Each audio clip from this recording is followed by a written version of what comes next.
Hi everyone, nice to have you here once again. For today's welcome to the Bloom Show. For today's episode, we're going to continue with our review of the book by Eric Rice, very popular book, I should add, called The Lean Startup. So, for those of you who haven't actually read the book, it's a very popular book around the subject of how to sort of begin building your product and how to launch it in the early days, and on the things you ought to be focusing on as a very early stage startup founder. So it sort of teaches you how to start your journey the right way. So it's a very excellent book, and I'm sure if you're in this space, around startups, tech and things like that, you must have heard of the book if you read blogs and you read after people who are in this space, especially people who have built things. A lot of them make reference to the book, The Lean Startup by Eric Rice. So we're going to continue our review just now. So I took a few notes to help with this so that we can be as streamlined as possible. I noted down some things I found very noteworthy. I recommend you go read the book actually, because there's just nuggets of gold in that book for a startup founder who wants to start the right way and just lay the right foundation for a very successful business. I highly recommend it. Go read the book yourself. But from this, hopefully you should be able to get a few nuggets and things that you can use, even from right now. Okay, so the first thing I have here says, treat your project as an experiment. Yeah. Identify the elements of the plan that are assumptions rather than facts, and figure out ways to test them. Then it says, following that, it says, using these insights, we could build a minimum viable product. So I think that's pretty clear, but let's just talk around that, a bit.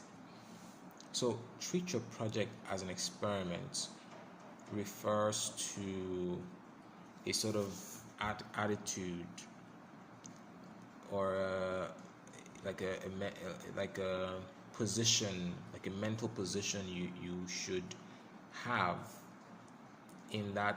at that stage of building your startup, building your product. That's where you should be in your mind. In your mind, you shouldn't be thinking much about making revenue, for instance, right? Because if you're thinking around making revenue and putting in and measuring your efforts at that stage by how much revenue it can translate to in the course of time, then that would be the wrong mental positioning to have. Rather, your positioning should be, this is an experiment. We could throw this away, even if we invest lots of time, lots of developer hours, lots of money into it at this stage, even if we have to build things and connect people and pay for things, because experiments cost money. But that positioning means that you're willing to lose it all. Right? Because the goal of an experiment is not to make money, but to learn, to prove things, to prove hypothesis. For those of you who studied any in the sciences, you have an idea of what I'm talking about, or mathematics. Experiments are for proving things, for validating hypotheses and things like that. So you need to have that mindset. This thing I'm doing now, this thing I'm building, this landing page or this thing I'm putting in place, these systems, I'm connecting it, it's all an experiment, and the goal is to learn, is to find, is to gain knowledge that will be invaluable to us in then building the system or building the product that will be valuable enough to the market for them to then pay for it, and then we can go on from there. So treat your project as an experiment. Identify the elements of the plan that are assumptions rather than facts, right? So those are the bits that you're going to experiment around, or you're going to build experiments around, because you want to, because you're not sure. And I like to be very practical here. So is it a fact that people will pay money to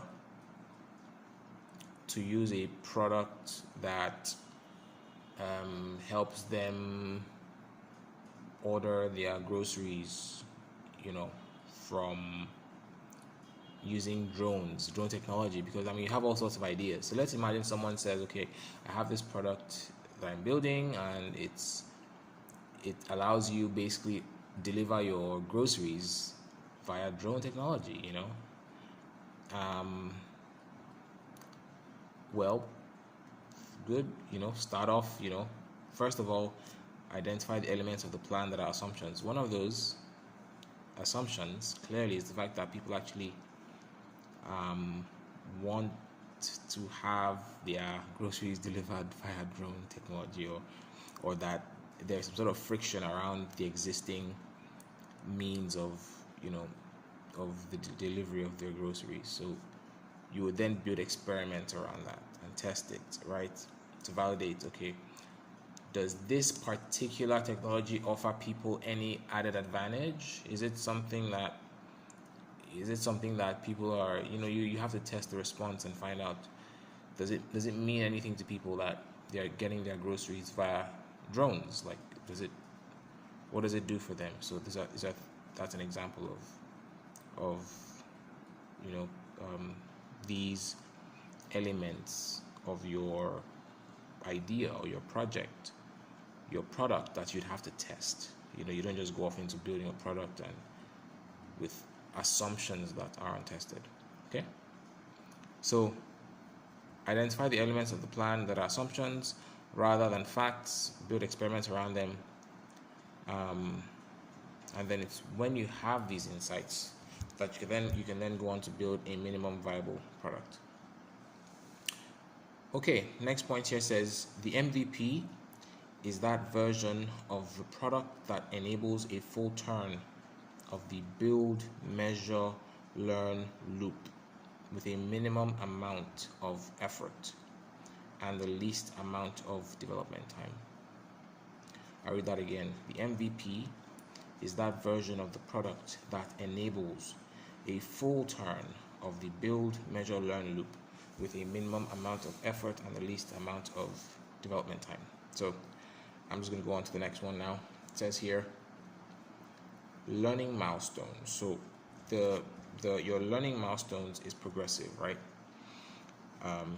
So there's 3 points here. It's a 3-step sort of learning journey, right? The first is you figure out what you actually need to learn. What do you not know? Because not all knowledge is necessarily useful knowledge. So in a project that fails, right, you learn a whole lot of things, but not all of that knowledge is really all that useful. Okay? So that's the first one. You figure out what you actually need to learn. The second one is we then use innovation accounting to figure out what we need to measure to know if we are gaining validated learning. Okay, so how do you know that you're learning the right thing? Number 3, we then figure out what product we need to build to run that experiment and get that measurement. So you actually need to craft the experiment, such that it gives you the kind of learning you actually need. So you see, it's about being very, very specific. It's about being very progressive. So you're not just trying to learn everything at the same time. You craft these experiments, and based on specific knowledge you want to learn, and you can craft as many experiments as you need to craft, and that is how you're able to gain that knowledge you need to then build a minimum viable product. Okay, the next point I have here is the lean startup approach is one characterized by an extremely fast cycle time, a focus on what customers want without asking them, and a scientific approach to making decisions. I'll have to read that again. That's a lot there. That's a mouthful. The lean startup approach is one characterized by an extremely fast cycle time. So you can see you're cycling through these experiments very quickly. The idea is you build,